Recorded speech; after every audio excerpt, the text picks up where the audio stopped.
Meron ding pagkalaki-laki. Yung ganong kalaki.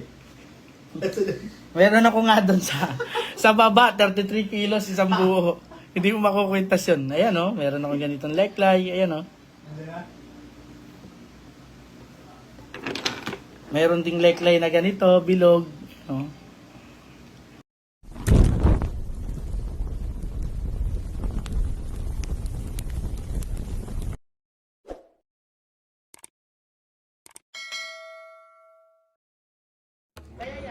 Magandang araw mga ka-horror at welcome back nga palang muli sa aking channel. Kamakailan nga ay pinakita ni Commander Bantugan ang kanyang mga antigong medalyon nang ang kanyang mga kaibigan ay dumalaw o gumala sa kanyang tahanan. Ang tagpong ito naman ay na-videohan ni Commander Leon at ni Agimat TV at ito ay agad nilang in-upload sa kanilang mga YouTube channel. Makikita naman sa video na talagang nakakabilib ang mga itinatagong koleksyong medalyon ni Commander Bantugan. Nagbigay pa nga ng kaunting paliwanag si Commander Bantugan patungkol sa kung alin ba ang talagang magaling, ang medalyon ba o kung sino ang nagmamay-ari at nagkakarga ng orasyon at dasal dito. At ito ang kanyang naging pahayag. Kaya ko sinasabi, gusto kong subukan yung medalyon. Kasi alam mo kung bakit. Pag magaling ang medalyon, magaling ang may tangan. Kasi siya yung nagkakarga nun eh. Magaling ang salita niyan. Oo, yun yun. Hindi lahat ng may medalyon na magaling, ang magandang medalyon, isasabihin magaling na yung tao. Hindi. Ang magaling yung medalyon, yung nagkarga nun, napasa lang sa'yo yan. Di ba? Yun yun. Naglabas din kamakailan si Commander Bantugan ng isang medalyon na tinatawag niyang La Cruz de San Benito na kung saan ay available ito sa mga gusto o sa mga nagnanais magkaroon nito. Ayon kay Idol Nick Banayo, ang medalyon ng La Cruz de San Benito ay isa sa pinakamabisang medalyon. Proteksyon ito sa masasamang espiritu, ulam, barang, palipadhangin, engkanto, elemento, mandalason, at ito rin ay nagagamit na pantaboy ng mga demonyo. Magaling din itong pangontra at nagagamit sa mga daya ng demonyo, eksorsismo, hayop na may sakit, mahirap na panganganak, sakit, lintik, kidlat, sigwa, sama ng panahon, peste, lason, apolegya at panginginig.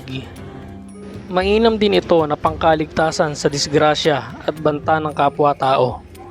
Kontra gayuma, magandang taglayin sa negosyo at trabaho. Pangontra sa sakit, kapag may masasakit sa parte ng katawan ay maaaring lagyan ng kaunting langis, pangpadulas at idikit ang medalyon na parang hinihilot hanggang sa mawala ang sakit. Walang bawal kahit saan ay pwede itong dalhin. Bukod sa bisa at galing ng medalyon ng La Cruz de San Benito, sa lahat ng mga nagnanais magkaroon nito ay magbibigay din si Commander Bantugan ng freebies na kung saan ang mga kukuha nito o order ay bibigyan niya ng freebies na leklay. Pwedeng ang makuha mo ay batoo mo at pwede rin na makuha mo ay iba pang medalyon. At dito nga ay pinakita ni Commander Bantugan ang kanyang koleksyon ng mga liklay sa kanyang isang live video sa page ng Team KB sa Facebook na kung saan ang mga liklay na ito ay ang kanyang ipamimigay o freebies sa mga kung sino ang gustong umorder ng La Cruz de San Benito. So tara mga ka-horror at sabay-sabay nating panoorin ang video. Mga kapanalig oh. Ayan ang mga leklay natin na pwedeng i-freebies. Ano?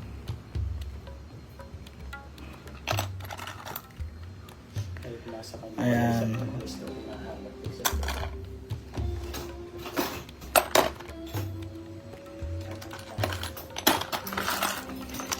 Oh. Diba?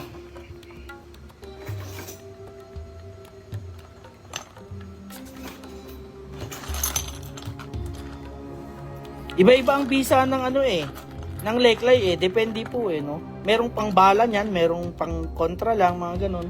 Depende po sa ano eh.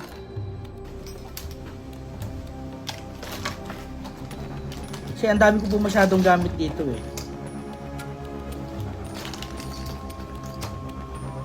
Meron din mga nakaganito lang, ayan o.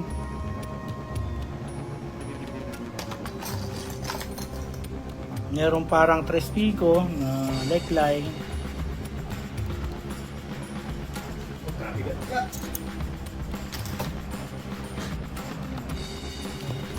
Tapos ayan. Basta ito yung ano yung ating box na ano. Tapos meron ding pagkalaki-laki. Ganun kalaki. Meron ako nga doon sa baba, 33 kilos isang buo. Hindi mo makukwentas yun. Ayan o, meron ako ganitong leklay. Ayan o. Meron ding leklay na ganito, bilog. Oh.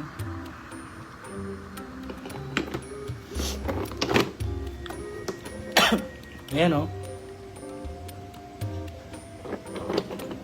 Parang tao, no?